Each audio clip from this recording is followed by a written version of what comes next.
Kedengeran, Kak? Kedengeran ya? Alhamdulillahirrabbilalamin. Segala puji bagi Allah, Tuhan semesta alam yang telah memberikan kita banyak banget nikmat, nikmat iman, nikmat Islam, nikmat beribadah di bulan Ramadan ini khususnya, dan juga nikmat untuk menuntut ilmu yang sebentar lagi akan kita dapatkan insyaallah. Salawat serta salam tak lupa kita curahkan kepada Rasul kita Muhammad SAW beserta dengan keluarga, sahabat, dan juga pengikutnya yang tetap setia hingga akhir zaman. Amin, amin ya rabbal alamin. Bertemu lagi dengan saya, Puri. Insya Allah hari ini saya akan memandu sesi kita hari ini, kelas psikologi keluarga. Agenda kita seperti biasa, yang pertama akan ada penyampaian materi dari pembicara kita, lalu akan dilanjutkan dengan sesi tanya-jawab, dan juga dilanjutkan dengan sesi ulasan agama tentang materi yang dibahas. Dan tema kita hari ini adalah keutamaan memaafkan diri sendiri dan juga orang lain. Hari ini kita akan dibersamai oleh pembicara kita, Kak Agung Rahmadi, Empathy. Beliau adalah seorang psikolog dewasa. Bisa kita langsung mulai aja kali ya. Kak Agung, sudah siap? Halo, Assalamualaikum Puri. Assalamualaikum Waalaikumsalam. Kak Agung, apa kabar? Alhamdulillah baik Puri. Kamu apa kabar Puri? Alhamdulillah baik. Ini pertama kali ngasih sesi di rumah ibu ya Kak, berarti Kak? Iya, pertama kali ngasih sesi di rumah ibu. Oke deh. Ini sudah ada, sebentar cek. Sudah ada 22 orang partisipan, yang lain mungkin masih akan mau langsung dimulai aja. Silakan. Oke. Assalamualaikum warahmatullahi wabarakatuh. Terima kasih Puri atas waktunya.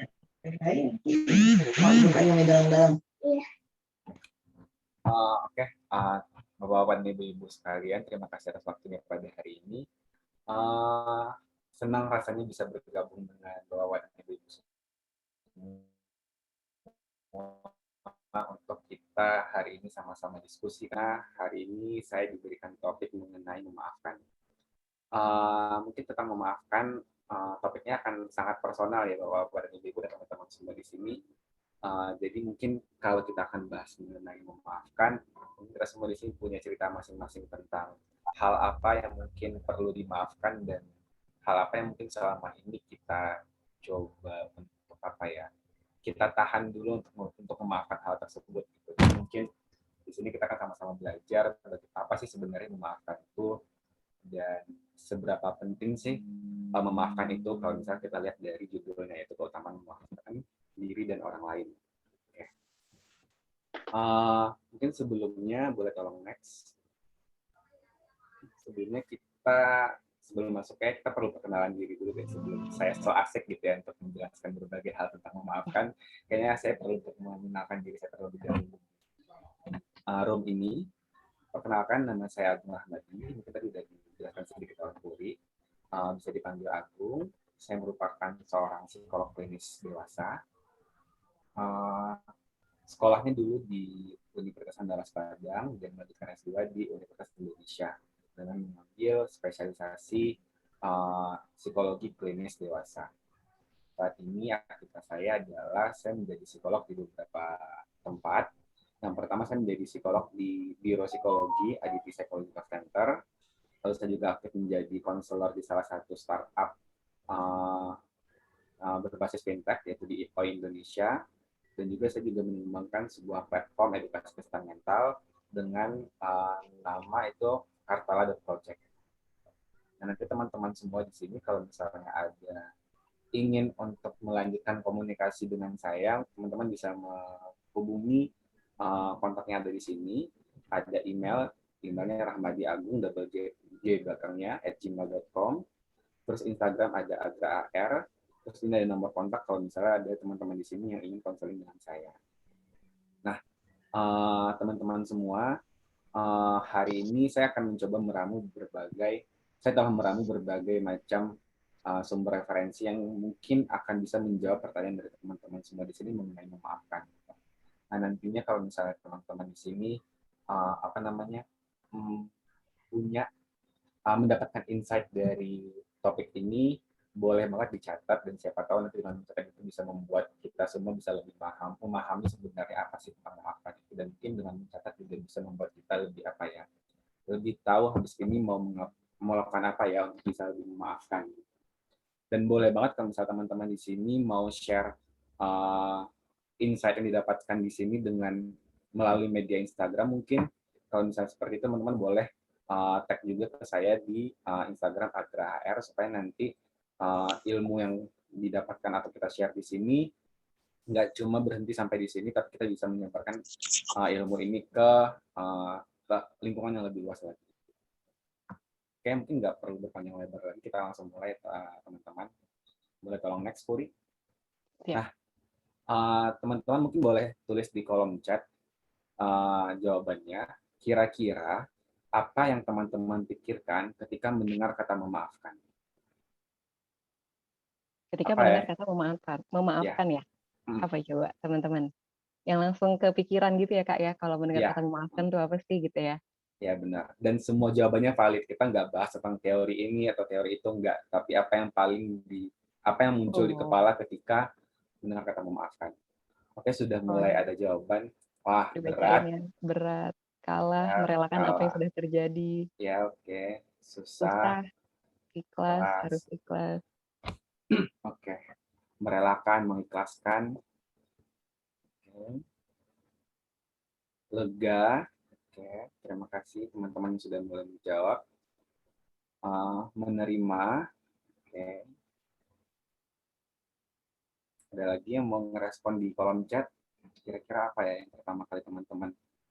Apa yang terlintas di pikiran teman-teman ketika mendengar kata memaafkan?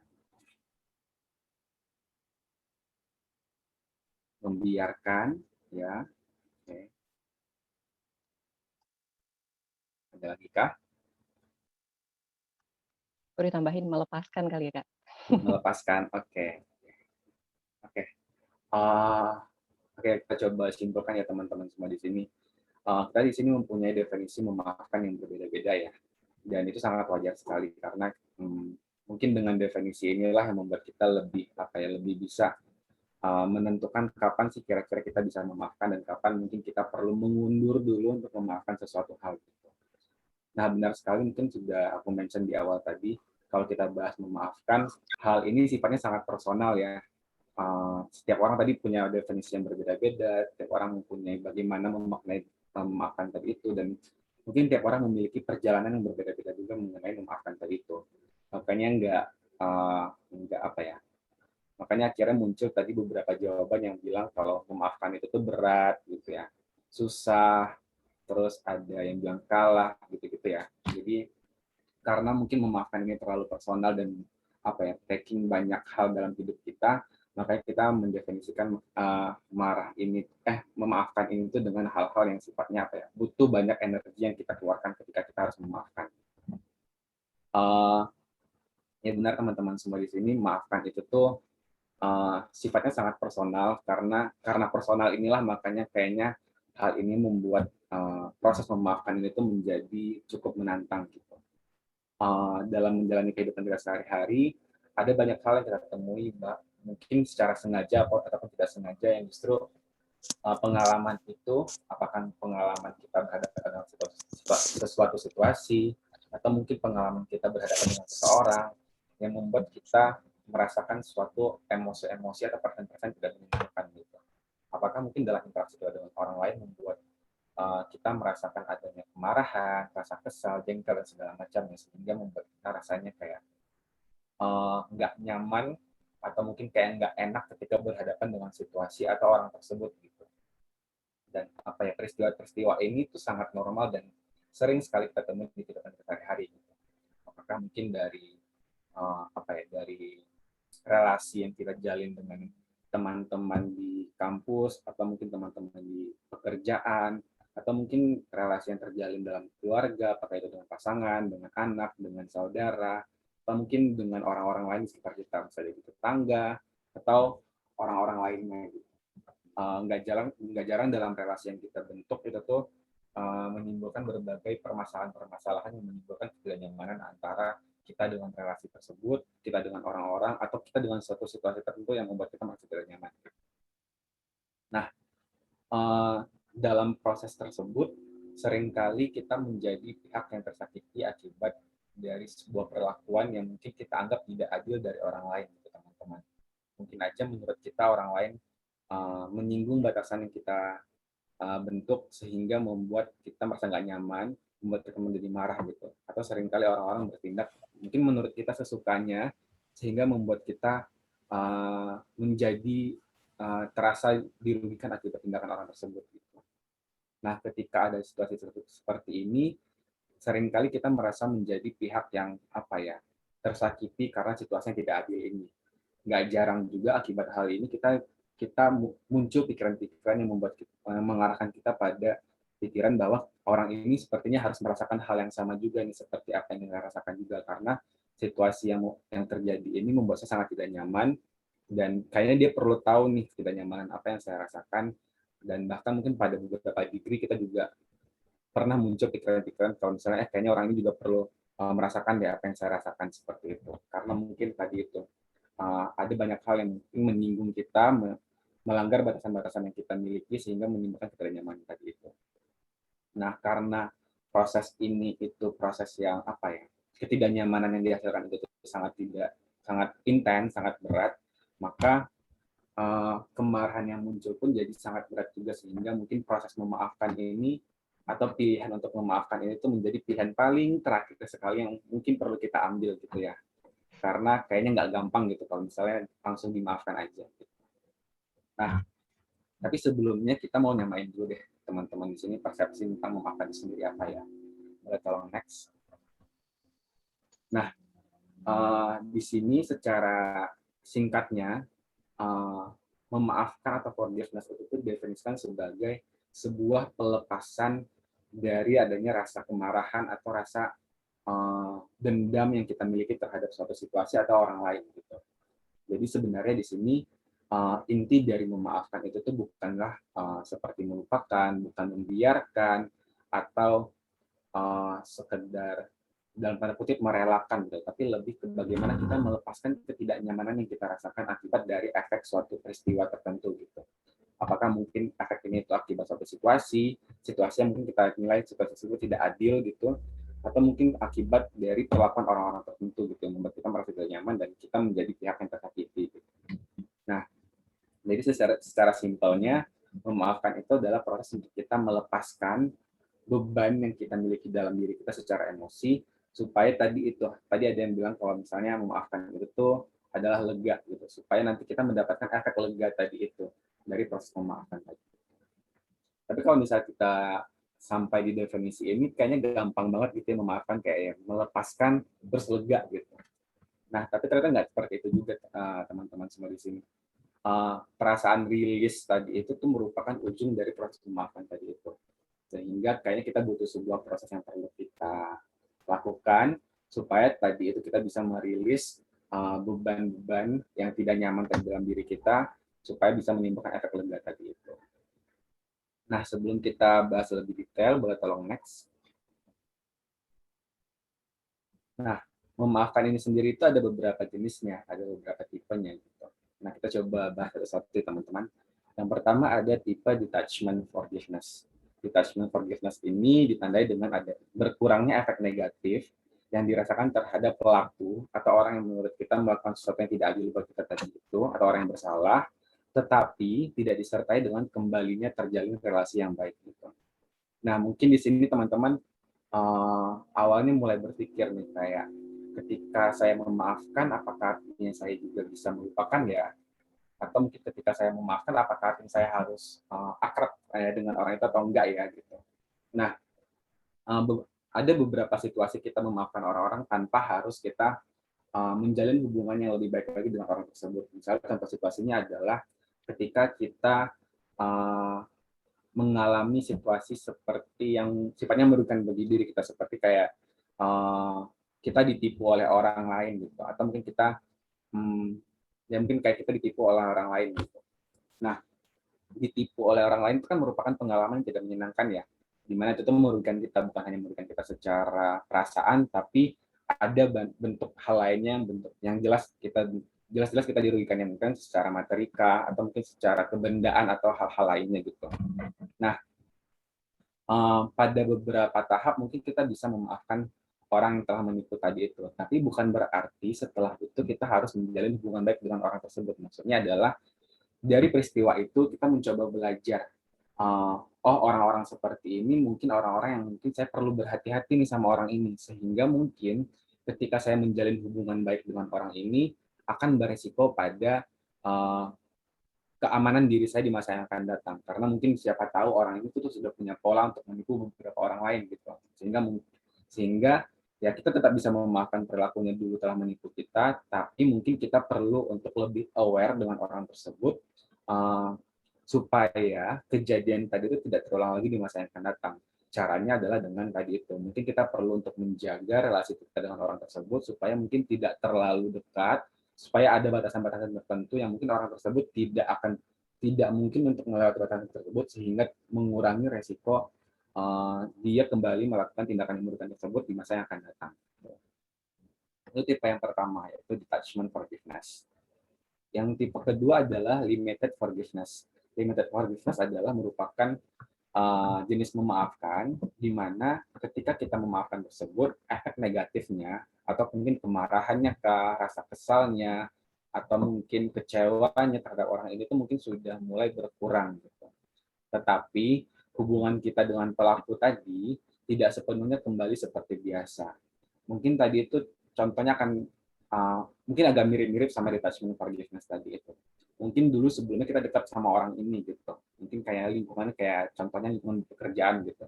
Kita dekat sama orang ini, satu departemen mungkin, satu divisi, terus kita sering menghabiskan waktu bersama dengan orang ini, tapi mungkin ternyata seiring dengan berjalannya waktu, seiring dengan semakin kenal kita dengan orang ini, ternyata ada beberapa hal yang mungkin dari tindakan orang tersebut secara berpola itu tuh merugikan diri kita. Mungkin kayak apa ya? Kayak oh dalam pekerjaan dia mungkin tidak begitu profesional, mungkin karena seperti itu. Sehingga mungkin merugikan pekerjaan kita juga. Sehingga dengan pekerjaan dia yang cukup kurang profesional tadi membuat pekerjaan kita tidak selesai, dan mungkin juga ada efek-efek lainnya, mungkin kayak kita disalahkan oleh atasan, atau mungkin kita disalahkan oleh kolega lainnya gara-gara tugasnya mungkin kurang selesai atau tidak sesuai dengan harapannya gitu.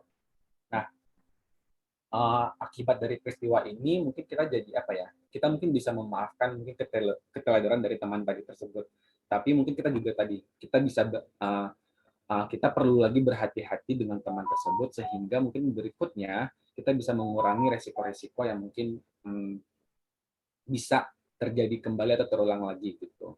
Jadi mungkin kalau misalnya dulu dekat banget, mungkin sekarang dekatnya perlu dibatasi. Jadi mungkin di area profesional kita perlu profesional, nggak perlu melibatkan kedekatan kita yang gimana kita dekat ketika kita di luar pekerjaan gitu. Jadi ada batasan yang terbentuk akibat dari peristiwa yang sebelum terjadi, dan ketika kita memaafkan ya bukan berarti kita harus lebih dekat lagi dengan orang tersebut. Tapi peristiwa itu menjadi sebuah proses kita belajar bagaimana mengenal orang lain, mengenal situasi, supaya berikutnya di masa yang akan datang kita bisa lebih berhati-hati dalam menghadapi beberapa orang tertentu atau beberapa situasi tertentu. Lalu berikutnya adalah full forgiveness. Full forgiveness ini merupakan sebuah pemaafan yang penuh, di mana selain diikuti dengan berkurang atau hilang perasaan negatif atau efek negatif dari suatu peristiwa tertentu, tapi setelah itu kita juga kembali menjalin hubungan yang baik, di mana setelah itu mungkin aja setelah proses memaafkan yang terjadi, kita kembali fokus kepada bagaimana kita mengembangkan diri kita dan relasi yang terjalin nanti dengan orang ini. Paling gampangnya mungkin pemaafan yang seperti ini terjadi dalam lingkungan yang lebih dekat ya, lebih intim gitu, mungkin kayak dengan keluarga, dengan pasangan gitu. Nggak jarang juga kan kadang-kadang kesalahan-kesalahan tertentu itu juga dilakukan oleh orang terdekat kita, apakah itu pasangan, oleh saudara kita, atau mungkin bahkan sering juga kita menerima perlakuan yang menurut kita kurang adil dari orang tua gitu. Nah, ketika pada situasi seperti ini, pemaafannya mungkin akan lebih gampang ya, karena kita punya hubungan yang dekat dengan orang tersebut, sehingga kita bisa lebih gampang memaafkan, dan setelah itu hubungannya tetap akan terjalin dengan baik, dan nggak cuma sampai di situ, mungkin dari suatu peristiwa tertentu tadi itu, mungkin tadi nih, kita merasa tersinggung akibat pasangan kita yang menasihati kita dengan nada yang kurang yang sangat tinggi gitu, sehingga membuat kita tersinggung gitu.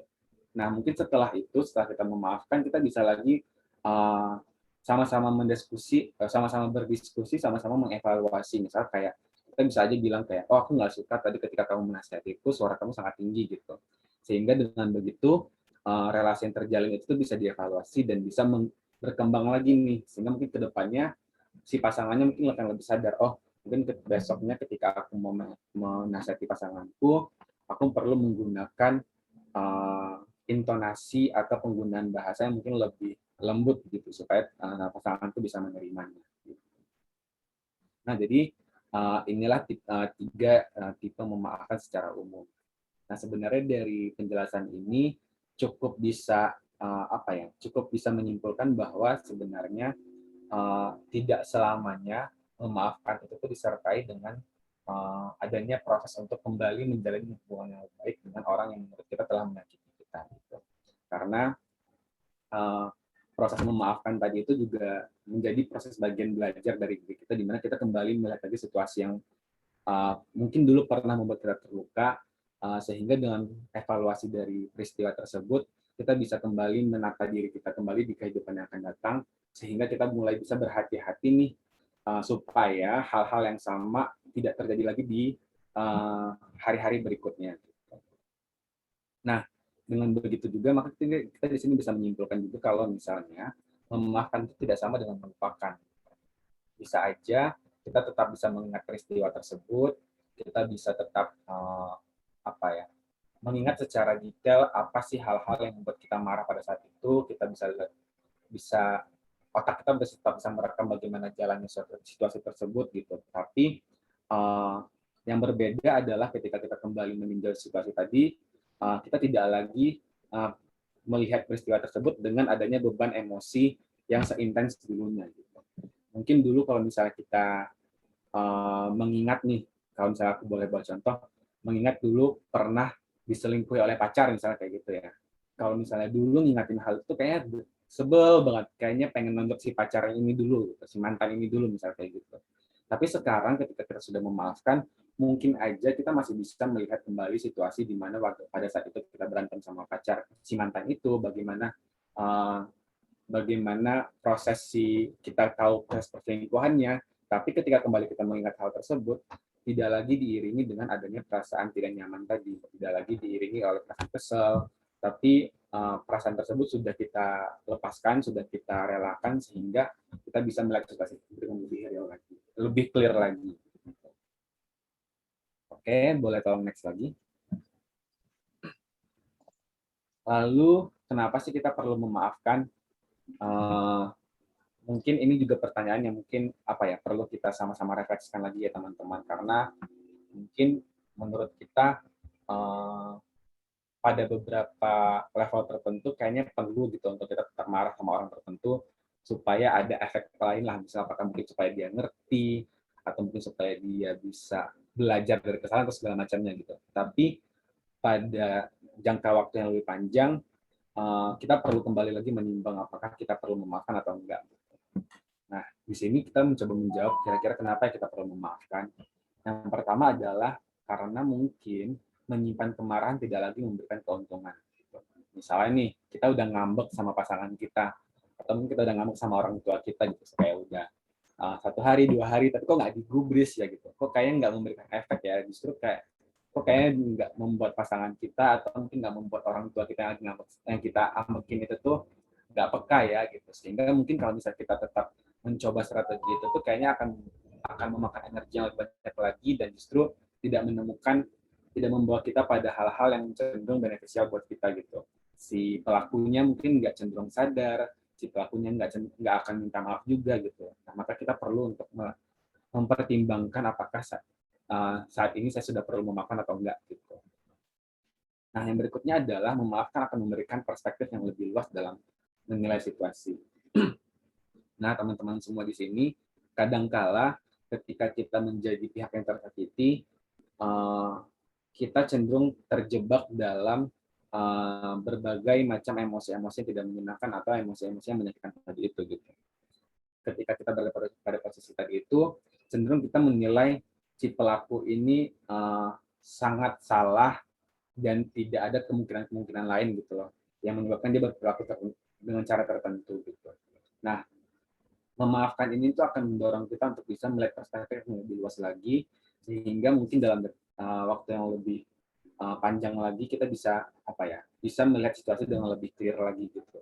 Dan kita bisa keluar dari jebakan dari emosi tadi yang membuat kita mungkin tidak bisa menilai sesuatu dengan lebih jelas.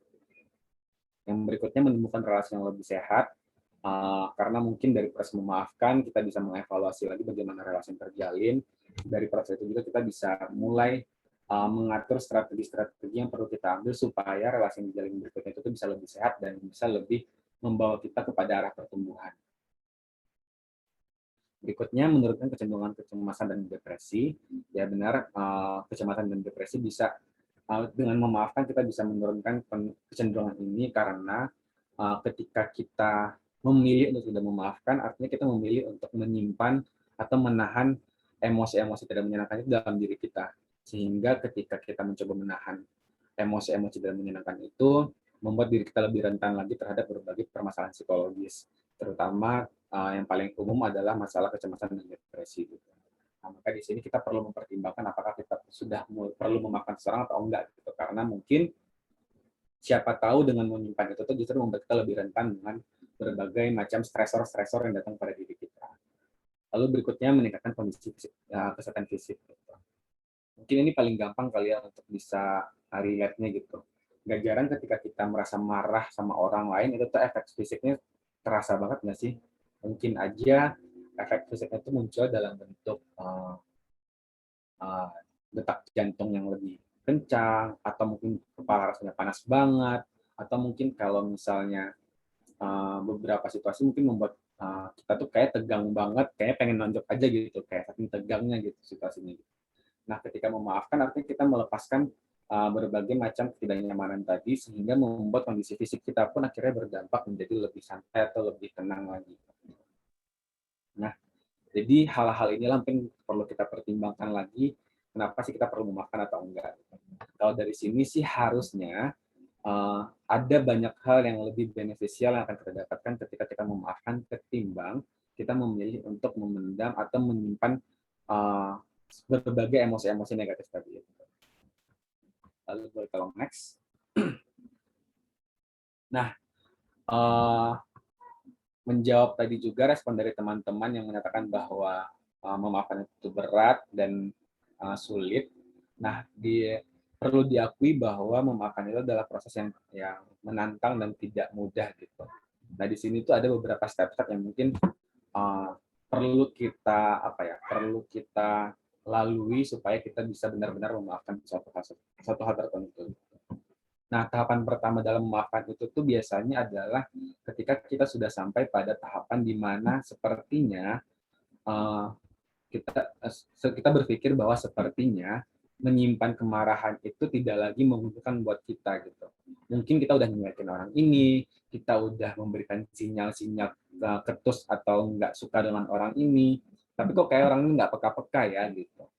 Kok kayak kalau misalnya saya tetap seperti ini, kayaknya justru saya yang rugi ya, kok saya yang kayaknya bawaannya kesal mulu, bahkan mungkin kayak kesalnya nggak cuma ke orang ini, atau mungkin nggak cuma ke situasi ini, tapi kesalnya udah ke berbagai hal yang lebih luas lagi, mungkin kayak kalau misalnya tadi misalnya kita kesalnya sama pasangan misalnya gitu, tapi kesalnya ini udah kebawa ke anak kah, atau mungkin ke saudara kah, atau mungkin ketika kita bekerja di kantor kah gitu.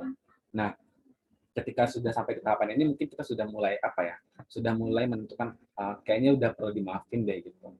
Nah, setelah itu kita akan masuk pada tahapan berikutnya, yaitu tahapan meninjau kembali. Mungkin nih kita sudah mulai bilang nih, kayaknya saya udah perlu memaafkan orang ini deh. Tapi tiba-tiba flashback lagi nih peristiwanya. Tiba-tiba keingat lagi nih perlakuan dia tidak menyenangkan tadi itu, sehingga mungkin mulai goyah lagi gitu. Nah, tapi hal ini adalah hal yang wajar karena ketika kita memaafkan, kita perlu benar-benar dulu meng-acknowledge kira-kira hal apa sih yang membuat kita marah pada saat itu. Kira-kira kenapa ya saya bisa marah pada saat itu? Kira-kira tindakan apa ya yang terjadi atau yang dia lakukan sehingga membuat saya marah pada saat itu gitu. Sehingga dengan proses ini kita benar-benar bisa meng-acknowledge hal apa yang sebenarnya membuat kita marah gitu. Apakah mungkin orangnya yang membuat kita marah, atau mungkin tindakannya yang membuat kita marah, atau bisa saja ternyata pada saat itu kitanya tidak dalam kondisi yang stabil gitu, sehingga membuat kita lebih sensitif terhadap gesture yang ditampilkan oleh orang-orang tertentu gitu. Nah, proses meninjau kembali ini tuh membuat kita sedikit apa ya, keluar dari jeratannya gitu. Kalau misalnya dulu sebelum kita memilih untuk memaafkan, kayaknya kita terjerat dalam pikiran bahwa saya tersakiti, orang itu salah gitu. Nah, sekarang dengan meninjau kembali, kita mencoba keluar dari jerat itu dan menjadi seorang pengamat gitu. Kita mengamati diri kita pada saat itu, kita mengamati kenapa kita berespon seperti itu, dan mengamati kira-kira hal apa ya yang membuat kita berespon dengan cara yang tadi itu, kayak marah, kesal, dan segala macam tadi itu. Nah, di tahapan kedua ini itu mungkin aja ketika kembali kita mengingat, muncul lagi nih, mungkin sebelumnya tetap ada nih emosi-emosi yang negatif tadi, tapi ketika kita mengingat tahapan ini, muncul lagi dengan intensitas mungkin akan lebih kuat lagi, atau mungkin bisa aja pada tahapan tertentu, justru kita bisa melihat lebih jelas lagi, dan justru si emosinya itu mulai meredam atau mulai berkurang sedikit demi sedikit. Gitu. Lalu berikutnya adalah tahapan meluaskan sudut pandang. Gitu. Dari berbagai tahapan, mungkin tahapan inilah yang paling sulit atau paling challenging dan yang perlu kita lakukan ketika kita mencoba untuk memaafkan. Gitu. Kenapa? Karena nggak selamanya proses memaafkan ini tuh terjadi dengan dua arah gitu. Nggak selamanya ketika kita nggak selamanya kita memaafkan seseorang itu tuh karena dia minta maaf gitu. Banyak sekali situasi yang justru membuat apa ya? Situasi yang justru kita berada pada situasi di mana kita terluka, tapi orang ini tidak sadar kalau misalnya dia sedang melukai diri kita. Gitu. Nah, di tahapan ini kita mencoba untuk meluaskan sudut pandang. Cara paling ekstrimnya adalah dengan cara menempatkan diri kita sebagai pelaku tadi itu. Kira-kira kenapa ya pelaku tadi itu bertindak dengan cara tertentu sehingga menyakiti diri saya? Kira-kira uh, dia kenapa ya sehingga dia bertindak seperti itu? Mungkin aja tadi kita habis dibentak oleh seseorang gitu. Nah, mungkin ketika dibentak itu kita merasa nggak nyaman, kita merasa kesal sama orang tadi itu. Nah, proses ini tuh membuat kita menempatkan diri kita pada posisi orang yang selama ini selalu kita blame dan selama ini kita salahkan akibat dari pelakunya dia gitu. Dimana itu tuh mungkin kayak dari kita nggak akan sulit gitu untuk kita mencoba menekan diri pada situasi tersebut. Tapi dengan begitu kita mencoba untuk apa ya? Menempatkan diri. Mungkin aja dia tadi membentak saya karena sebelumnya dia habis dibentak juga nih oleh atasannya, sehingga kondisi emosi dia nggak stabil. Jadi ketika saya datang, akhirnya responnya dia justru tidak baik gitu kepada saya. Gitu. Nah, tahapan meluaskan sudut pandang ini menjadi sulit kita lakukan ketika orang yang melukai tadi itu adalah orang yang tidak dekat dengan kita.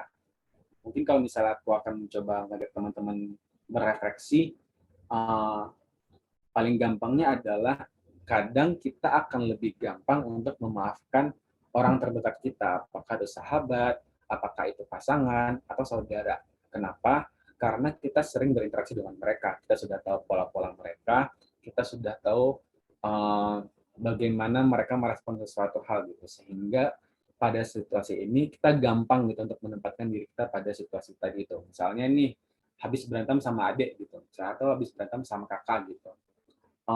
Ya kalau marah ya marah aja gitu, marahnya itu tuh ya akan sebesar itu, dan kita juga menyimpan kemarahan juga setelah berantem tadi itu. Tapi kita akan lebih gampang memaafkan saudara kita karena kita tahu, oh ya nama juga adik saya orangnya seperti itu gitu. Kita gampang kan untuk menempatkan diri kita pada posisi itu, sehingga membuat kita akan lebih gampang lagi memaafkan uh, orang terdekat kita gitu. Nah, pada beberapa situasi kita juga perlu nih untuk menempatkan diri kita pada orang yang mungkin nggak sepenuhnya kita kenal, karena dia telah melukai kita gitu.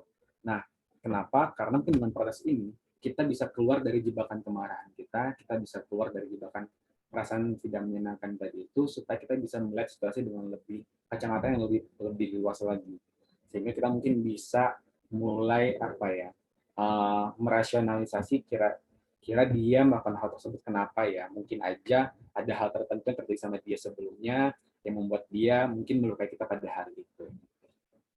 Nah, setelah proses ini, maka kita akan pelan-pelan untuk mulai melepaskan ketidaknyamanan atau emosi-emosi yang membuat kita tidak nyaman atas peristiwa tadi itu. Gitu. Mungkin aja emosinya adalah emosi marah, emosi kesal, kecewa, dan segala macam. Nah, tahapan-tahapan ini karena sangat personal, mungkin saja tahapannya itu tuh akan berputar. Bisa aja setelah kita meluaskan sudut pandang, akhirnya kita kembali lagi nih ke tahapan meninjau kembali gitu, kayak ya kenapa sih saya harus memaafkan gitu. Mungkin aja kita muncul lagi pada peristiwa-peristiwa tadi itu, kayak kita ingat lagi seberapa tersakitinya kita pada saat itu, dan kita mungkin kembali lagi kepada tahapan tadi, kayak saya nggak perlu dia memaafkan gitu. Nah, tapi balik lagi, proses ini tuh perlu kita jalani supaya kita bisa benar-benar memaafkan dan kita bisa melepaskan berbagai macam emosi-emosi negatif yang mungkin aja nggak beneficial lagi buat kita untuk bisa menahan emosi tersebut dalam waktu yang lebih panjang lagi. Oke, boleh tolong next. Oke, nah tadi kita udah bahas bagaimana mungkin memaafkan orang-orang yang mungkin punya kesalahan terhadap diri kita. Nah, sekarang kita akan bahas mengenai bagaimana ya kalau misalnya memaafkan diri sendiri. Bukan kadang, sering kali justru kita lebih sulit untuk memaafkan diri kita sendiri dibandingkan memaafkan orang lain. Apakah mungkin itu memaafkan teman, pasangan, atau sahabat, atau keluarga. Justru seringkali kita lebih keras pada diri sendiri. Bahkan gak jarang kita kayak melabel diri kita dengan hal-hal, dengan label-label yang mungkin yang sifatnya sangat harsh atau sangat berat untuk diri kita. Kayak mungkin kita melabel diri kita, oh gitu aja kok nggak bisa sih, kok kamu bodoh banget sih, oh kayaknya aku nggak bisa deh melakukan hal ini, sehingga mungkin menimbulkan beban yang berat pada diri kita akibat kita mungkin kurang menerima kesalahan-kesalahan yang pernah kita lakukan di masa yang lalu. Oke, boleh tolong next. Nah, ketika kita membahas mengenai memaafkan diri sendiri, hal yang perlu kita lakukan adalah untuk kita bisa lebih bersikap welas asih atau belas kasih terhadap diri kita sendiri. Welas asih itu seperti apa sih, teman-teman? Welas asih itu merupakan suatu tindakan di mana kita mencoba menjadi sahabat atau teman untuk diri kita gitu. Jadi kita seolah-olah memperlakukan diri kita sebagaimana kita memperlakukan sahabat atau teman baik kita sendiri. Nah, lalu gimana sih caranya supaya kita bisa welas asih? Tapi sebelumnya kayak gini. Ketika mungkin kita melakukan hal yang sama, mungkin kayak kita sama-sama gagal dalam satu ujian gitu, teman kita gagal, teman kita mengalami kegagalan, dan kita dulu pernah mengalami kegagalan gitu. Bisa aja kadang ketika kita mengalami kegagalan, kita langsung melabel diri kita bodoh kah, melabel diri kita tidak mampu kah, atau melabel diri kita akan gagal lagi untuk berikutnya kah gitu.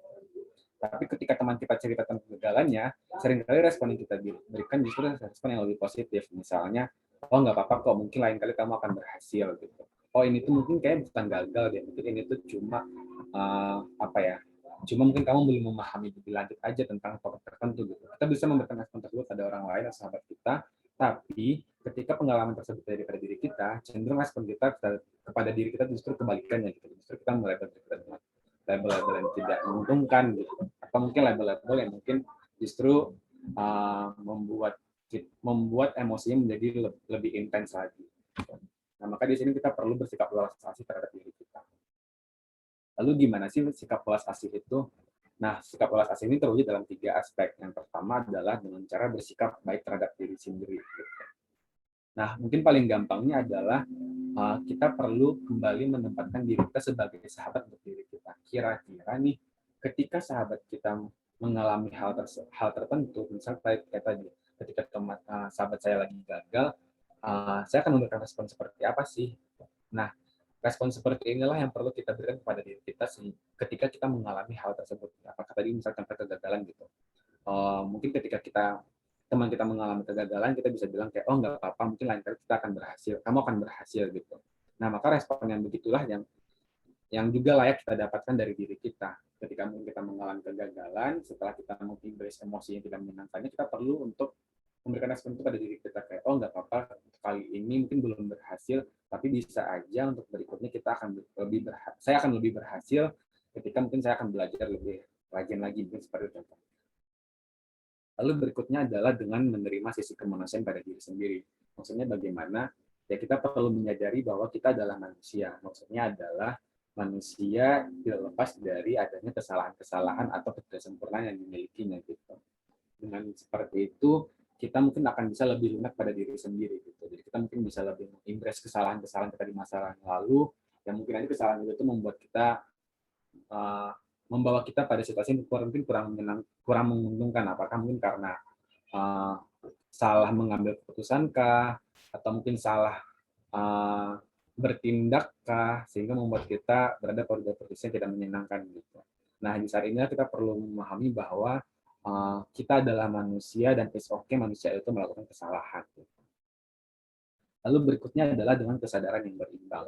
Maksudnya bagaimana ya dengan cara mencoba melihat berbagai macam perspektif yang mungkin bisa kita ambil. Kadangkala ketika kita melakukan kesalahan, kita cenderung fokus pada kesalahan-kesalahan yang kita lakukan.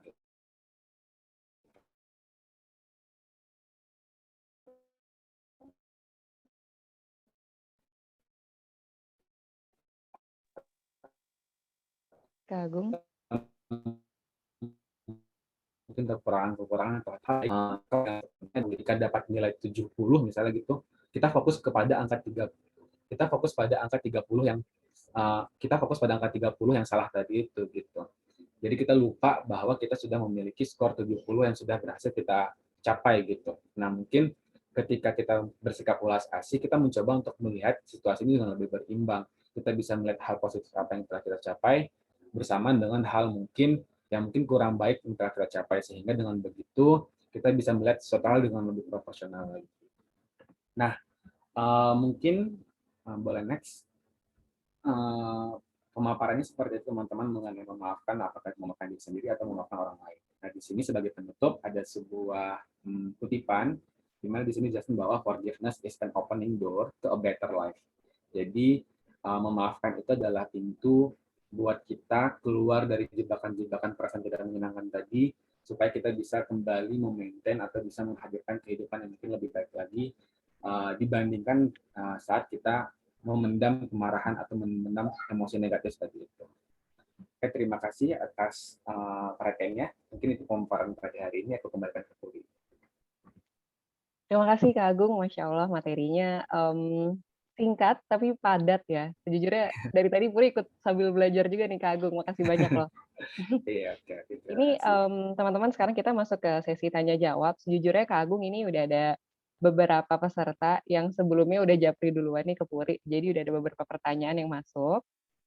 Ini coba kita pilih ya, mudah-mudahan bisa kejawab semuanya.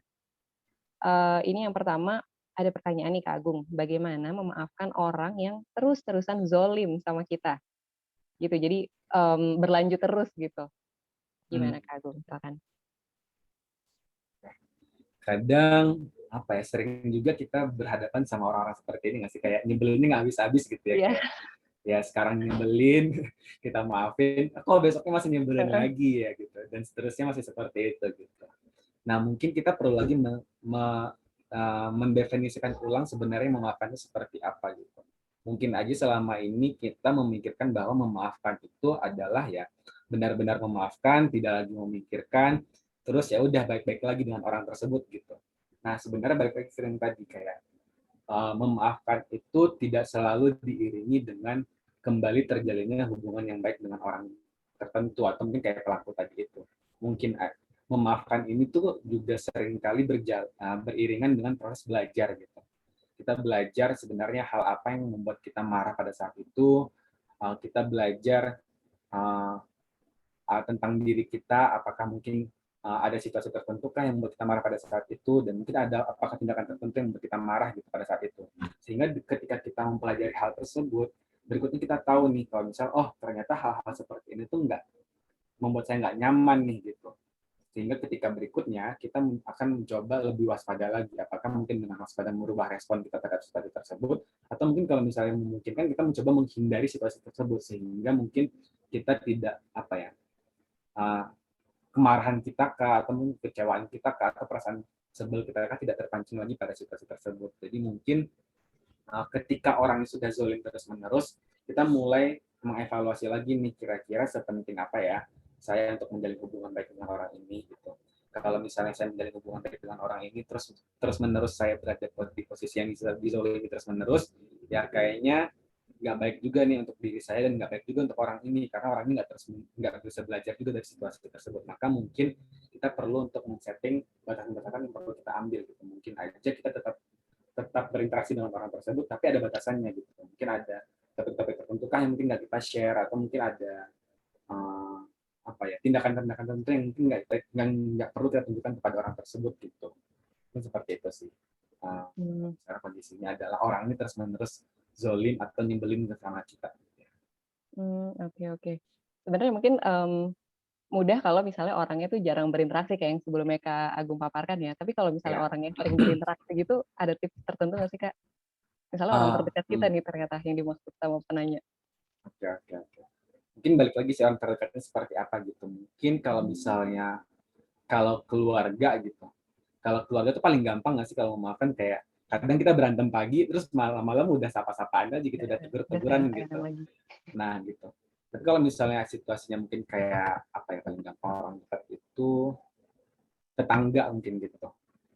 Tetangga yang mungkin kalau misalnya kita ngobrol sama dia tuh kok kayaknya gengges banget ya gitu, kok kayaknya nyebelin banget gitu. Mungkin kita perlu lagi membatasi interaksi kita dengan tetangga tadi. Mungkin apakah kalau misalnya dulu setiap pagi itu kayaknya kita selalu ngobrol sama dia gitu sambil mungkin siap-siap berangkat kerja kah atau mungkin lagi pada kumpul-kumpul di luar kah gitu. Mungkin sekarang kita mencoba membatasi interaksinya gitu. Mungkin kayak sekarang kita nggak perlu setiap pagi gitu berinteraksi dengan dia gitu atau mungkin kayak interaksinya mungkin kayak ya kalau ketemu disapa tanya kabar dan udah sampai di situ gitu nggak perlu sampai kepada mungkin topik pembahasan yang mungkin lebih intens lagi mungkin gitu kalau misalnya lebih intens lagi mungkin aja ada respon-respon dari dia mungkin nggak mengenakan dari kita buat kita gitu mungkin siapa tahu kalau misalnya udah lebih personal dia akan lebih judgmental kah mungkin atau mungkin dia akan lebih gampang kah menasehati dalam tanda kutip kah gitu sehingga dengan begitu membuat kita kayak merasa diintimidasi atau gimana gitu kan ya. Nah, jadi mungkin setelah ini, setelah kita mengevaluasi, kita bisa beri batasan, oh mungkin kalau misalnya sama dia, kayak saya cukup sampai tegur-teguran aja deh gitu. Atau mungkin sesekali nanya kabar boleh deh, tapi mungkin nggak intens, kayak gitu sih. Oh, Kayak gitu. asal nggak, memutus silaturahmi aja gitu kali ya? Iya, benar. Tidak mau Oke sesekali juga oke. sebenarnya. Oke, mudah-mudahan menjawab ya penanyanya. Ini untuk pertanyaan selanjutnya nih, Kak Agung. Saya sudah berusaha untuk memaafkan, hanya saja saya tidak mau berjumpa lagi dengan orang tersebut. Apakah ini berarti sudah memaafkan? Ini kayaknya ke yang detachment forgiveness tadi ya. Hmm. Bagaimana caranya supaya bisa naik level ke full forgiveness, Kak Agung? Oke, oke, oke. Nah, mungkin kita perlu kembali lagi ya kepada definisi memaafkan tadi itu. Definisi memaafkan itu sebenarnya tidak tergantung pada kita ingin ketemu atau enggak sama orang tadi itu, tapi lebih ke bagaimana kita melepaskan si emosi yang kita miliki tadi, emosi negatif yang kita miliki tadi itu. Nah, mungkin pada situasi ini kita perlu evaluasi lagi nih. Kira-kira saya tidak mau ketemunya kenapa ya? Apakah mungkin ketika ketemu saya kembali kesel lagi, atau mungkin kalau ketemu justru membuat saya kembali mengulang peristiwa yang lama lagi gitu. Mungkin aja ini akan ada beberapa orang ya, karena kalau misalnya langsung ketemu tuh langsung ngerocos gitu ya, terus kayaknya langsung langsung judgmental lah paling gampang gitu kalau misalnya ketemu orang ini gitu. Sehingga nggak nyaman buat kita gitu kan. Apakah mungkin karena yang kedua mungkin menghindari munculnya apa ya rasa marah kita lagi ketika ketemu dia karena interaksinya atau karena emang sebelumnya belum selesai gitu. Nah mungkin itu yang perlu dievaluasi gitu sih. Kalau misalnya ketika kita ketemu sama dia masih ada emosinya ya mungkin kita masih belum belum belum sepenuhnya memaafkan nih gitu. Mungkin ada hal-hal yang masih mengganjal di diri kita, mungkin kita masih terjebak pada kemarahan tadi itu mungkin gitu. Tapi kalau misalnya kita menghindari ketemu dia supaya nggak terulang lagi kah gitu, ya itu adalah hal yang wajar sih. Jadi kayak ya kalau misalnya ketemu sama dia justru membuat kita merasa nggak nyaman, kalau misalnya ketemu sama dia justru membuat kita dongkol lagi dan berusaha lagi karena perilakunya dia yang selalu berulang tadi ya mungkin akan lebih baik juga kalau misalnya kita nggak membatasi untuk bertemu sama orang itu gitu sih. Jadi nggak perlu berusaha untuk menaikkan ke full forgiveness sebenarnya, Kak, ya? Karena itu proses sih sebenarnya ya. Mhm. Mungkin aja untuk proses ini tuh butuh waktu yang mungkin ya cukup lebih panjang gitu dibandingkan uh, kalau kita memakan orang-orang tertentu gitu. Dan balik lagi proses tadi itu kan mungkin akan balik-balik lagi kan kayak oh kayaknya udah hampir melepaskan nih. Tapi ingat, jadi itu nggak menyenangkan lagi, balik lagi ke proses yang nomor 2 gitu sih. Oke, oke. Ini masih ada pertanyaan yang japri nih, Kak. Ini kayak nggak usah saya sebutin namanya kali ya, kalau yang private Boleh, boleh, takutnya boleh, memang boleh. tidak berkenan. Iya, saya ingin bertanya, bagaimana cara memaafkan orang yang bersalah, yang tidak mau mengakui kesalahannya, tetapi malah melimpahkan kesalahannya balik ke kita dan suruh kita yang minta maaf, karena orang tersebut merasa dirinya terhormat dan terpandang atas kedudukannya, jadi dia tidak pernah salah. Oke, oke. Mungkin kayak Ah, bosnya gitu kali ya. iya kali kayak gitu kali ya. Kok dia yang salah justru kita yang di blaming ya gitu kadang-kadang. Oke. Nah, mungkin apa ya? Kadang sering kali itu kita terjebak dengan proses memaafkan yang sifatnya ritualistik gitu ya teman-teman. Mungkin dulu kita dari kecil tuh kayak diajarkan kalau misalnya salah minta maaf gitu. Kayak sebuah keharusan untuk kita meminta maaf ketika kita melakukan kesalahan gitu. Ya itu adalah hal yang wajar. Misalnya itu hal yang sopan untuk kita lakukan ketika kita melakukan kesalahan gitu. Tapi uh, kita perlu memahami bahwa tidak semua orang belajar dengan cara yang sama dengan diri kita gitu. Mungkin aja ada orang-orang tertentu yang mungkin tidak apa ya, tidak tumbuh dan berkembang dengan situasi lingkungan yang membuat dia perlu minta maaf gitu ketika salah gitu. Uh, justru maka kebalikannya gitu. Ketika dia salah justru melemparkan kesalahan pada orang lain gitu kan ya. Nah, kita perlu melihat situasi seperti itu dulu sih kayak. Ya mungkin aja menurut kita perlu minta maaf, tapi nggak semua orang punya pemahaman yang sama dengan kita gitu. Nggak semua orang tuh sadar untuk meminta maaf ketika salah gitu. Dan bahkan nggak semua orang juga mengetahui bahwa mereka telah melakukan kesalahan atau enggak pada diri kita gitu kan. Karena tiap orang punya penilaian yang berbeda-beda nih mengenai sampai mana sih hal tersebut benar atau salah gitu. Ya. Nah, mungkin daripada kita terjebak dari proses ritual seperti itu, kita perlu kembali lagi nih kepada definisi awal memaafkan tadi itu, di mana memaafkan itu adalah memaafkan itu tidak tentang orang itu minta maaf atau enggak, memaafkan itu tidak tentang kita bisa melupakan kejadian atau enggak, tapi lebih bagaimana kita mencoba memilih untuk melepaskan si emosi yang selama ini kita kurung dalam diri kita gitu, sehingga kita terjebak dalam emosi-emosi negatif tadi itu. Gitu. Jadi proses memaafkan itu tidak selalu beriringan dengan proses adanya orang yang minta maaf atau proses dengan melupakannya. Gitu. Tapi ini adalah proses bagaimana internal diri kita mencoba melepaskan uh, berbagai macam efek negatif atau emosi negatif yang muncul akibat suatu peristiwa tertentu. Gitu sih. Oke, terima kasih Kak Agung. Ini pertanyaan-pertanyaan berikutnya banyak yang tentang diri sendiri nih Kak. Ini yang Oke. pertama, bagaimana mendeteksi apakah ada kesalahan-kesalahan di masa lalu yang ternyata kita belum berdamai dengannya, dan ternyata itu mempengaruhi diri kita tanpa kita sadar. Oke, Jadi oke, mungkin oke. kesalahan yang, eee, kita berbekas cuma kita lupa kali ya, cuma sebenarnya masih belum maafin gitu kali ya Kak? Hmm. Silakan Kak Agung. Inilah mengapa ya tadi aku bilang kalau misalnya nggak selamanya proses memaafkan itu tuh berjalan bersama dengan proses melupakan gitu. Kadang paling gampang sama orang lain misalnya kayak gitu. Misalnya aku sama Puri deh gitu, pernah selek gitu kan.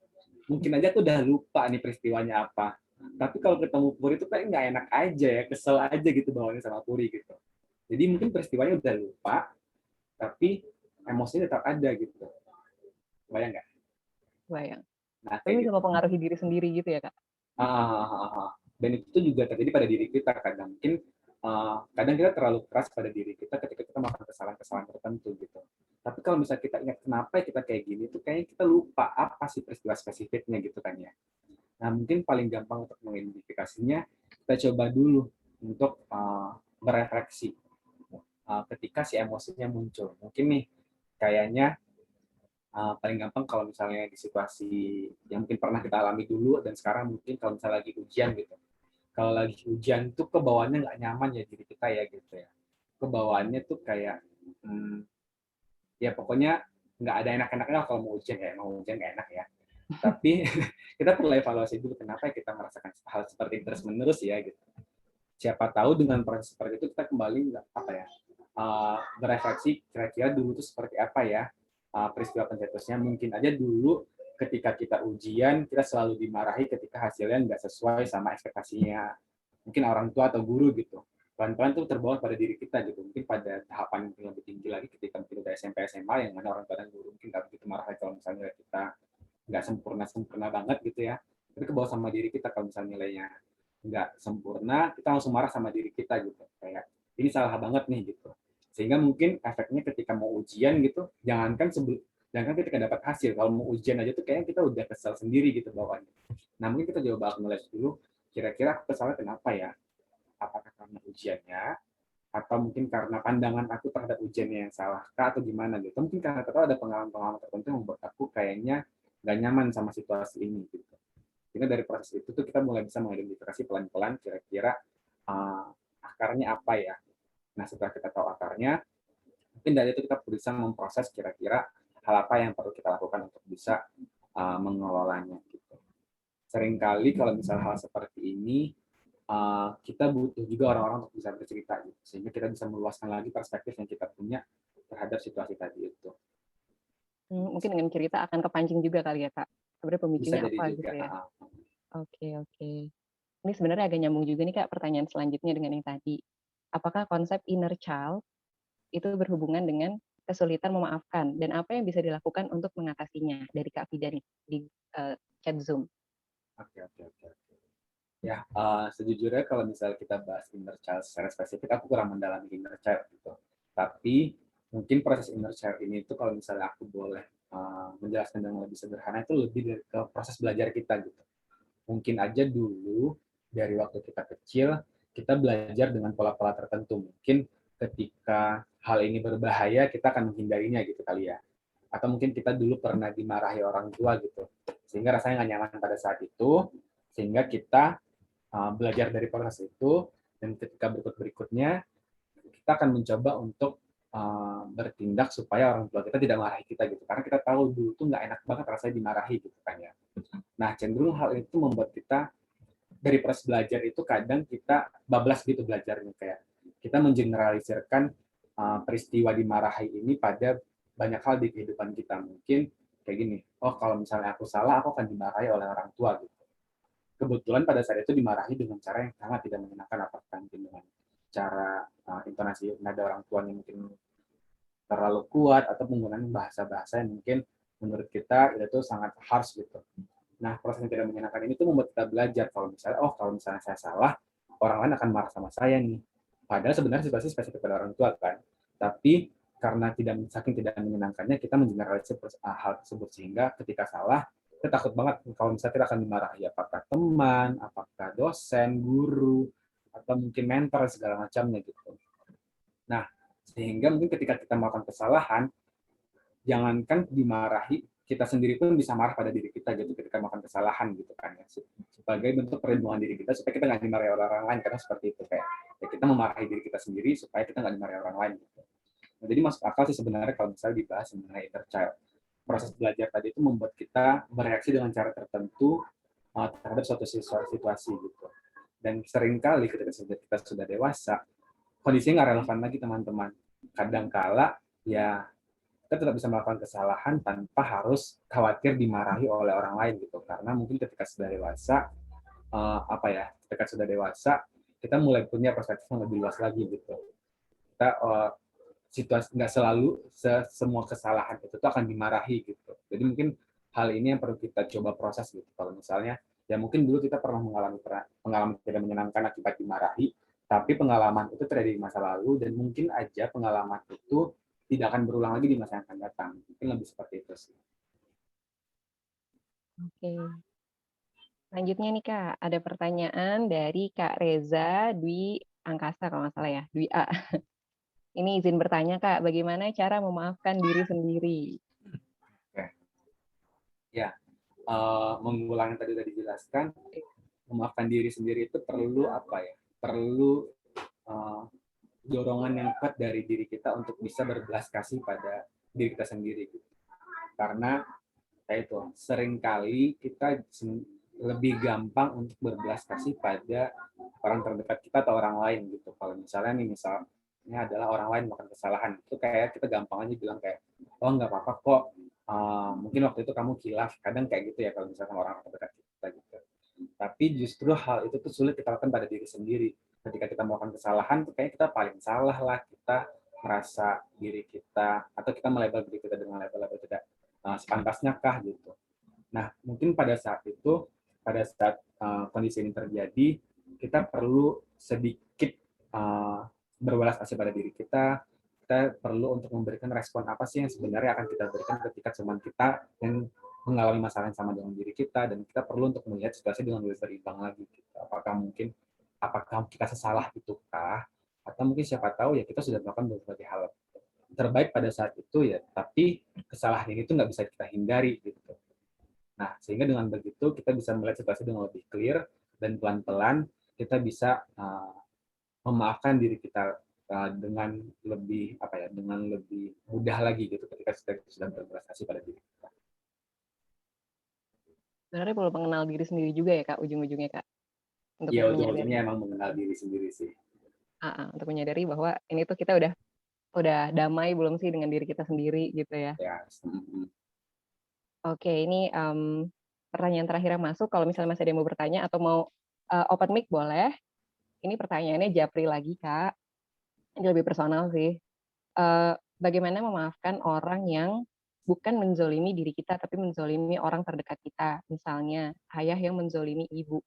Bagaimana memaafkannya dan bagaimana berdamai dengan perasaan terhadap orang tersebut. Ini personal sekali. Kalau kita bahas emosi, itu tuh kadang nggak melihat siapa gitu yang jadi korban atau pelakunya gitu. Kadang kita bisa aja kita menempatkan diri pada posisi orang lain. Paling gampangnya, kayak tadi contohnya mungkin kayak ketika ayah menyakiti ibu gitu. Atau mungkin yang kalau misalnya kita mau relate sama-sama, kadang kalau misalnya ada peristiwa bencana alam gitu, pasti kita juga ikut terjadi juga kan teman-teman. Nah, kadang seperti itu kerjanya emosi kita, kita kadang bisa sharing emosi sama apa yang mungkin orang lain bisa rasakan tanpa perlu kita uh, mengalami situasi tersebut gitu. Nah, jadi wajar sekali kalau misalnya pada saat itu kita juga ikut merasakan kemarahan kah, ikut merasakan perasaan tidak nyaman, ikut merasakan kekecewaan kah gitu. Nah, uh, kalau misalnya kayak gini kan kita jadi lebih sulit ya, kayak bukan saya yang tersakiti, kita nggak bisa menakar bagaimana rugi atau enggaknya kita gitu ya teman-teman ya. Nah, tapi tetap si proses yang tadi itu perlu kita coba acknowledge. Mungkin aja nih selama ini kita sudah memendam kemarahan yang begitu besar terhadap ayah gitu. Tapi dengan memendam kemarahan ini secara terus-menerus, nggak kunjung memberikan perubahan pada sikap ayahnya gitu. Ayah tetap bersikap tidak menyenangkan, tetap bersikap tetap berlaku kasar kepada ibu gitu. Mungkin kita perlu untuk melepaskan kemarahan itu, sehingga mungkin siapa tahu dengan kita bisa melepaskan kemarahan, kita mungkin bisa keluar dari jebakan emosi tadi dan membuat kita bisa berpikir lebih jernih lagi gitu. Melepaskannya gimana tuh Kak kira-kira? Apa? Melepaskannya itu gimana kira-kira? Nah, Karena kan nggak mungkin ya kita lepaskan ke ayah gitu ya. Melepaskan ini bukan berarti kita marahin balik juga gitu ya sih.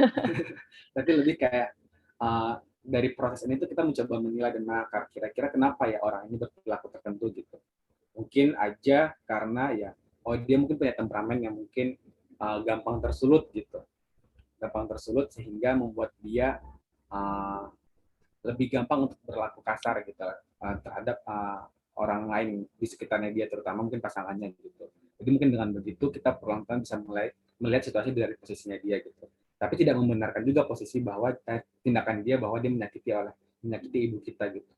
Di situasi tersebut seperti ini, kita juga perlu melakukan langkah-langkah lain nih yang lebih konkret untuk bisa melihat situasi dengan lebih gampang lagi. Apakah mungkin dengan cara berdiskusi dengan ibu, kira-kira ibu bagaimana perasaannya ketika mendapatkan perlakuan seperti itu gitu. Atau mungkin ketika mungkin pada tahapan tertentu yang mungkin nggak bisa lagi kita tolerir, kita bisa melakukan tindakan-tindakan lain. Apakah mungkin dengan cara melibatkan orang lain seperti keluarga terdekat lainnya, atau mungkin pada tahapan tertentu mungkin kita juga bisa untuk berkonsultasi dengan profesional kah, sehingga mungkin paling enggak si peristiwa yang menurut emosi ini itu bisa berhenti dan kerugian yang ditimbulkan itu tuh bisa diminimalisir, atau mungkin bisa di-zero-kan kerugiannya, sehingga mungkin setelah itu kita bisa memproses kemarahan tadi itu.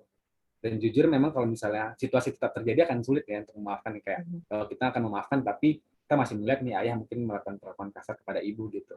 Mungkin sebelum kita benar-benar memaafkan, kita perlu dulu untuk melakukan strategi-strategi yang tepat untuk bisa keluar dulu nih dari situasi itu. Keluar dimaksud apakah mungkin dengan cara hmm, keluar dari kemarahan ayah kah, atau mungkin kalau misal pada tahapan tertentu perlu untuk melibatkan orang lain kah supaya si uh, peristiwa tindakan kasar ayah terhadap ibu tadi itu bisa berkurang atau hilang dulu nih.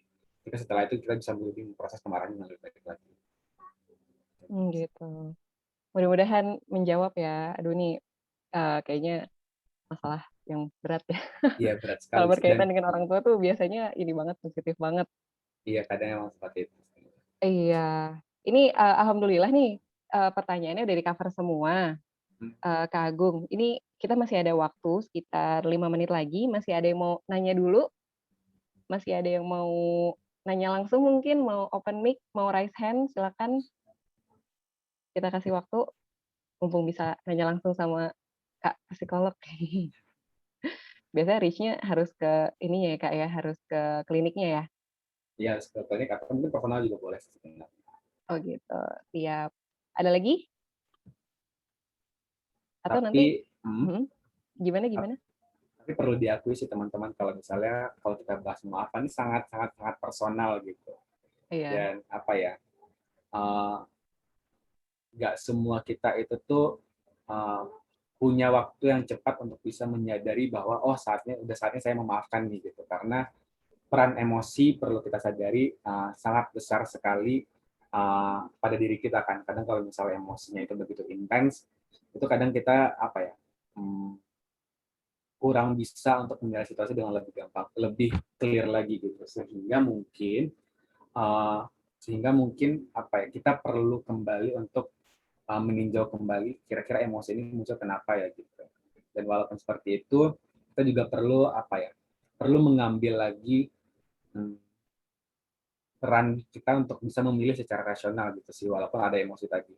Uh, kita perlu apa ya, mendorong uh, dorongan kita untuk bisa memilih apakah saya akan tetap ada di posisi ini, yang mana posisi ini tidak menyenangkan, atau mungkin saya memilih untuk keluar dari posisi ini yang mungkin butuh energi untuk melepaskan atau merelakan tadi, tapi mungkin setelah itu uh, saya bisa merumuskan kehidupan saya yang lebih baik lagi. Mungkin seperti itu sih. siap. Itu ada yang nanya lagi nih, Kak, itu kalau konsultasi gimana, Kak? Apakah berbayar? Tadi kan ada kontaknya. Uh, kalau konsultasi ada biayanya, tapi nanti kita bisa diskusikan sama admin. Tapi mungkin kalau masih ada sisa pertanyaan yang menyangkut dengan, memaafkan ini, bisa langsung ditanyain ya, Kak, ya? Ya, Gimana? kalau Mhm, misalnya tadi mungkin ada pertanyaan memaafkan yang mungkin kayaknya masih baru ragu nih kepikiran untuk nih, gitu ditanyain ya? gitu. Kalau mau nanya di forum gede kayak gini kok kayaknya nggak enak ya, mungkin seperti itu. Iya Mungkin iya. teman-teman bisa langsung menanyakan secara personal nanti ke kontak yang ada. Mungkin boleh di slideshow kali ya kontak. Mbak Alia, boleh di-screen share lagi yang terakhir, yang ada kontaknya? Oke, bisa ke ini ya, ke email atau ke Instagram kali ya? Ya, kalau @agra, Agra AR. atau mungkin kalau misalnya masih ada pertanyaan yang masih nyangkut nih, boleh ditanyain ke saya dulu, nanti bisa saya tanyain ke Kak Agung. Ini kalau misalnya mau tanya via Instagram, mungkin bisa kasih ini kali ya, Kak, kayak kode gitu kali ya? Oh Biar iya, nggak benar ketukar benar sama yang benar. lain. Iya benar. Mungkin, untuk teman-teman yang ikut sesi memaafkan ini, bisa pakai kode depannya forgiveness nih, saya tulis di kolom chat, forgiveness, lalu info pertanyaannya apa. Jadi, eee, Kak Agung nggak skip gitu, "Oh ini pertanyaan dari peserta nih," gitu ya. Ya, benar benar. Oke, siap. Gitu aja nih, alhamdulillah sesi tanya jawabnya sudah selesai. Terima kasih banyak Kak Agung. Jangan lupa kalau misalnya masih ada yang, mau tanya-tanya, boleh langsung hubungi Kak Agung di kontak yang tertulis. Eee, terima kasih banyak Kak Agung ya. Ya, tapi aku mau Nah, mau info dikit, kalau misalnya boleh teman-teman boleh nanti boleh. akan menghubungi nomor kontak handphone di situ, mungkin yang balas bukan aku, itu mungkin yang balas akan admin. Itu karena Oh, itu khusus untuk nomor konseling. profesional ya? Itu nomor konseling gitu. Jadi Oh, siap siap. kalau misalnya mau nanya secara personal, mungkin langsung ke email atau ke Instagram tadi itu. Oh, gitu. Oh, nggak enak juga kalau di ini ya, Kak, ya? dibaca pihak ketiga. Tapi kalau misalnya emang mau ada yang mau janjian konseling, mungkin langsung bisa ke admin sih. Nanti admin akan mencoba ngatur jadwalnya nanti dan menginformasikan hal-hal yang perlu diinformasikan ke teman-teman kalau misalnya mau konseling. Oke, tapi ini Kak Agung selama Ramadan masih buka ya Kak ya? Masih. Nanti bisa dijadwalkan Iya. online sih. Oh, online. Iya, berarti lebih enak ya, bisa kapanpun sebenarnya bikin Iya jadwal yang nggak benar. harus datang langsung. Oke. Iya teman-teman, itu tadi adalah sesi dari Kak Agung dari sisi psikologi. Kita akan coba untuk masuk ke sesi ulasan agama dari sudut pandang agama Islam yang akan disampaikan oleh Ibu Eko. Tapi sebentar Bu Ekonya saya lihat tadi sedang idle. Sebentar ya.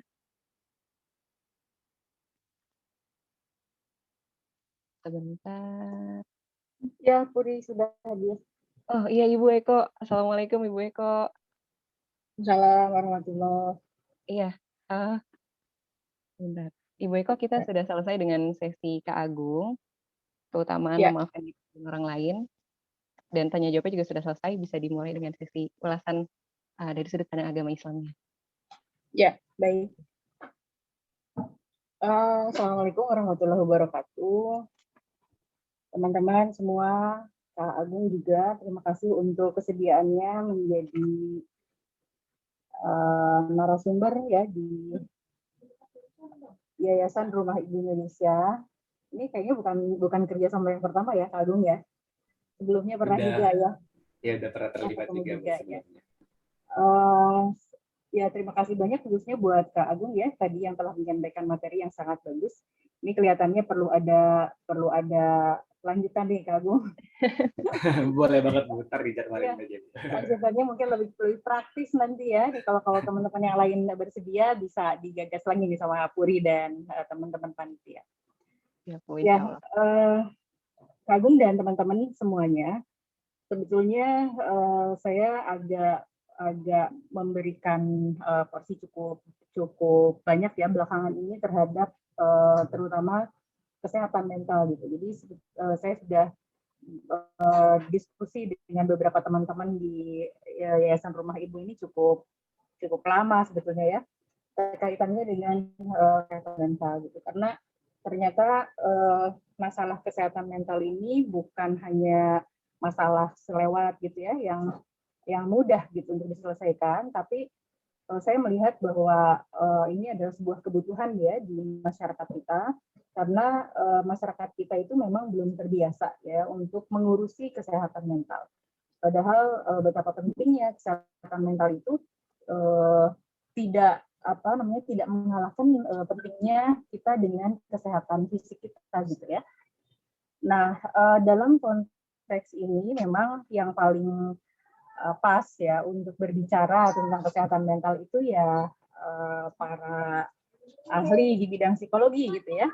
Walaupun di dalam Al-Quran disebutkan bahwa di surat Al-Isra itu disebutkan yas'alunaka 'anir ruh ya. Mereka bertanya kepadamu wahai Muhammad tentang ruh ya. Qul liruhu min amri robbi gitu ya kata Rasul petunjuk Allah begitu. Katakanlah bahwa ruh itu adalah urusan Tuhanku gitu ya. Wa ma utitu minal ilmi illa qalila. Dan tidaklah Allah memberikan pengetahuan tentang ruh itu kepada kita manusia illa qalila, yang sedikit. Ya, dan Kak Agung ini adalah sedikit gitu ya dari orang yang memahami tentang kejiwaan kita ya, tentang ruh itu. Gitu. Alhamdulillah kita dipertemukan di ruangan ini. Nah, kalau kita bicara tentang tadi ya seni memaafkan itu, kenapa itu menjadi penting ya untuk kita memberikan perhatian kepadanya? Karena ternyata untuk memutus ya garis keterhubungan antar generasi yang tidak bisa memaafkan dirinya sendiri, ya itu memang harus dengan cara kita harus berani mengambil langkah untuk ayo sama-sama kita memaafkan diri sendiri gitu. Karena kalau saya membaca ya buku-buku pengasuhan itu, ketidakmampuan kita memaafkan diri kita sendiri itu sangat berpengaruh pada pengasuhan gitu. Jadi bagaimana orang punya konsep diri yang baik ketika dia tidak punya kemampuan untuk memaafkan dirinya sendiri gitu. Dan ini ternyata tidak terkait ya dengan posisi seseorang gitu. Entah dia pejabat, entah dia orang kaya, entah dia orang terpandang gitu ya. Tapi ketika dia tidak ada sisi di dalam dirinya yang belum termaafkan gitu, itu biasanya bisa, kalau istilah sekarang itu toksik gitu ya, bisa menjadi racun-racun gitu buat orang-orang yang berada di sekitarnya. Dan ini sangat berbahaya jika seorang tua masih memiliki problem di sini, karena itu akan berdampak gitu ya pada pengasuhan dan berdampak juga pada anak-anaknya dan demikian seterusnya. Oleh karena itu saya pikir kita perlu belajar ya untuk tadi memaafkan diri kita sendiri dulu, kemudian kita memaafkan orang lain. Ya, jadi mengapa perlu ada sesi lagi bersama Kak Agung gitu ya? Ini karena harus tuntas nih sebetulnya gitu ya. Betul-betul kita bisa memaafkan diri kita sendiri. Kalau kita bicara tentang siapa orang yang paling teladan ya, yang bisa memaafkan dirinya sendiri dan memaafkan orang lain, pastinya adalah Rasulullah SAW, teladan kita. Ya, kita lihat misalnya bagaimana Rasulullah ketika ada saat-saat di mana Rasul juga ditegur oleh Allah agar dia mampu, agar dia bisa memaafkan dirinya sendiri gitu. Ya, misalnya ketika turun surat Al-Muzammil gitu ya, orang-orang yang berselimut gitu. Nah, itu kan karena Rasulullah sekian lama tidak mau keluar gitu ya, tidak mau berdakwah pada kaumnya, kemudian ditegur oleh Allah gitu, bahwa itu sikap yang bukan sikap yang baik gitu. Ya, dengan merasa bahwa oh kayaknya gitu beban saya kok berat banget ya gitu, ketemu dengan orang kok saya kayaknya beban banget gitu ya.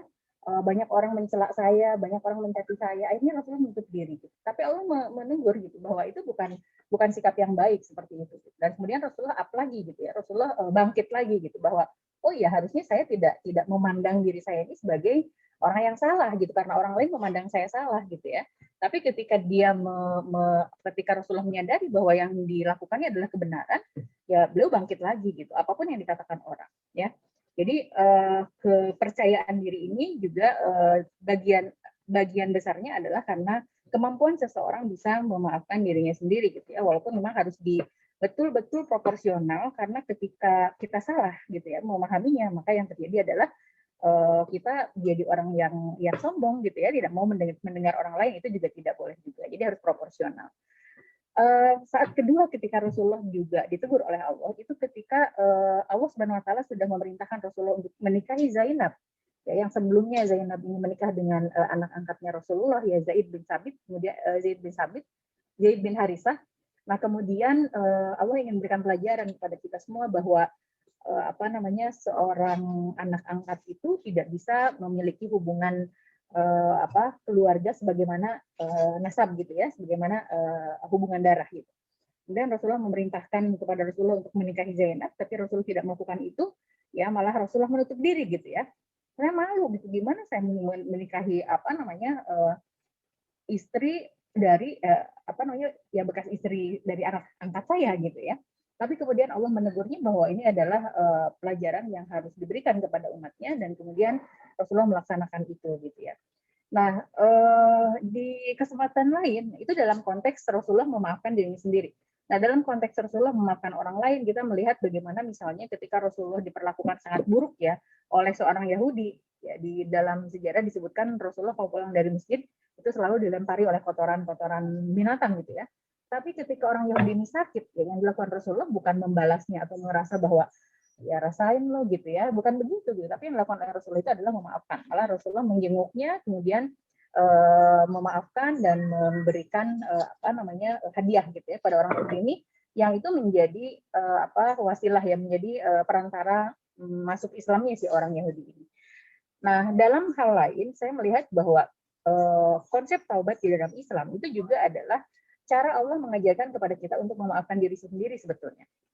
Ya, jadi tadi disebutkan ya Kak Agung sudah menjelaskan bahwa manusia itu tidak ada yang lepas dari salah gitu. Semua orang memiliki potensi untuk melakukan kesalahan. Tapi yang paling baik itu adalah yang bisa menyadari kesalahannya kemudian kembali gitu ya kepada jalan yang benar gitu. Dan kalau dia memang berbuat salahnya kepada orang lain, meminta maaf pada orang lain. Kalau berbuat salahnya pada diri sendiri, memperbaiki dirinya sendiri gitu ya. Rumusnya seperti itu. Nah, taubat itu mengajarkan kepada kita bagaimana kita bisa memaafkan diri sendiri gitu. Jadi tidak boleh larut dalam satu peristiwa yang membuat kita jadi merasa bahwa emang saya mau begini sih gitu ya. kadang-kadang suka banyak orang mengatakan begitu ya, ya akhirnya itu berkepanjangan gitu ya. Nah, yang menarik sebetulnya ada ulama salaf itu menyebutkan bahwa orang yang paling pandai ya memperlakukan orang lain itu adalah orang yang paling pandai memperlakukan dirinya sendiri gitu. Ya, ini kata-kata ini saya nempel banget gitu ya, teringat banget gitu. Jadi kalau ngelihat orang memperlakukan kita dengan baik itu saya suka kebayang gitu ya bagaimana dia memperlakukan dirinya sendiri gitu. Ya, orang yang mudah memaafkan kita mungkin ya dia juga mudah memaafkan dirinya sendiri gitu. Ya, jadi sebaliknya orang yang melihat orang dengan kacamata yang buruk gitu ya, selalu melihat orang dengan kacamata yang buruk, mungkin seperti itu juga dia memperlakukan dirinya sendiri. Ya, jadi Islam hadir untuk membawa kedamaian ya, dan kedamaian itu bukan hanya kedamaian untuk orang lain, tapi juga kedamaian buat diri kita sendiri. Ya, jadi selamat mencoba teman-teman tadi tip-tip yang diberikan oleh Kak Agung. Ya, Kak Agung juga membuka ruang ya kepada kita semua untuk bisa berdiskusi dengan Kak Agung secara personal gitu ya. Mudah-mudahan ini sebagai bentuk persaudaraan kita sesama manusia ya. Bisa saling membantu, bisa saling menolong gitu ya, karena ya apalagi yang kita harapkan ya dari kehidupan kita di dunia ini selain membawa manfaat untuk sebanyak-banyak orang. Itu barangkali dari saya, Puri, sebagai tambahannya. Sekali lagi terima kasih untuk Kak Agung dan teman-teman sekalian yang sudah setia sampai ke sesi 3 ini ya. Nah, mudah-mudahan apa yang disajikan oleh kami dari Rumah Ibu Indonesia ini menjadi bekalan yang baik gitu ya untuk kita semua, dan selamat menjalankan ibadah puasa sampai akhir. Puasa ini juga sebagai bentuk kita menempa diri kita ya, salah satunya agar kita bisa tadi memaafkan diri sendiri ya. Bahkan doanya menarik sekali gitu ya, yang diajarkan oleh Rasulullah di hari terakhir, di 10 hari terakhir Ramadan ini. Ya, doanya itu Allahumma innaka afuwun tuhibbul afwa fa'fu anni gitu. Ya Allah, sesungguhnya Engkau Maha Afuwun, itu Maha pemberi maaf gitu. Ya, tuhibbul afwa, Engkau tuh menyukai gitu ya, memberikan maaf. Fa'fu anni, maka ampunilah aku. Ya, jadi bukan hanya kita berdoa kepada Allah agar kita dimaafkan, tetapi kita juga berdoa kepada Allah agar kita menjadi manusia pemaaf ya, seperti manusia terbaik Rasulullah SAW. Ya, demikian dari saya. Mohon maaf atas segala kekurangannya. Billahi taufiq wal hidayah. Assalamualaikum warahmatullahi wabarakatuh. Waalaikumsalam warahmatullahi wabarakatuh. Masya Allah, Bu Eko jadi sadar ternyata itulah pentingnya kita mentadaburi Al-Quran ya Bu, bahwa ternyata Allah itu udah memberikan petunjuk segitunya kepada kita tentang keutamaan memaafkan baik diri sendiri maupun orang lain gitu. Apalagi di bulan Ramadan, mudah-mudahan kita semua dapat pahala mentadaburi Al-Quran ya Bu ya. Amin amin ya rabbal alamin. Terima kasih banyak Bu Eko, jazakillah khairan. Dan teman-teman, itu tadi adalah sesi terakhir hari ini sekaligus sesi penutup dari kelas psikologi keluarga. Terima kasih banyak kepada Ibu Eko, kepada Kak Agung, dan juga kepada seluruh pemateri yang sudah menyampaikan di sesi-sesi sebelumnya. Mudah-mudahan ilmunya bisa menjadi amal jariah. Dan juga terima kasih untuk teman-teman yang sudah menyempatkan hadir dari sesi pertama hingga sesi terakhir ini. Mudah-mudahan ilmu yang didapat bisa jadi ilmu yang manfaat. Jangan lupa diaplikasikan gitu. Jadi biar beneran jadi ilmu yang manfaat harus diaplikasikan dong gitu ya. Dan saya Puri mewakili yayasan dan juga segenap panitia. Mohon maaf apabila banyak hal yang kurang berkenan. Kami juga sangat terbuka akan masukan-masukan, akan kritik yang membangun. Kalau misalnya teman-teman ada input nih, mau bahas materi apa kira-kira di sesi selanjutnya, boleh banget disampaikan ke saya secara personal. Bisa juga follow Instagramnya Rumah Ibu Indonesia, @rumahIbuIndonesia. Di sana akan ada info-info untuk acara-acara selanjutnya, juga insya Allah ada konten-konten yang mudah-mudahan bermanfaat. Gitu. Mari kita tutup sesi hari ini dengan membaca hamdalah. Alhamdulillahirrahmanirrahim. Alamin. 3 kali, astagfirullahaladzim, astagfirullahaladzim, astagfirullahaladzim. Dan juga doa kafaratul majelis.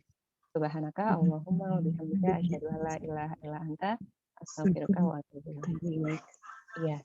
Akhir kata saya Diah Ratnapuri undur diri. Assalamualaikum warahmatullahi wabarakatuh. Sampai jumpa di sesi-sesi berikutnya. Waalaikumsalam warahmatullahi wabarakatuh.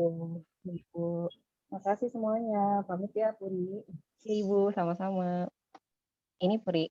Terima kasih Barahmawati Hadori. Terima kasih semuanya. Jangan lupa join di kelas-kelas berikutnya. Saya N ya roomnya. Assalamualaikum.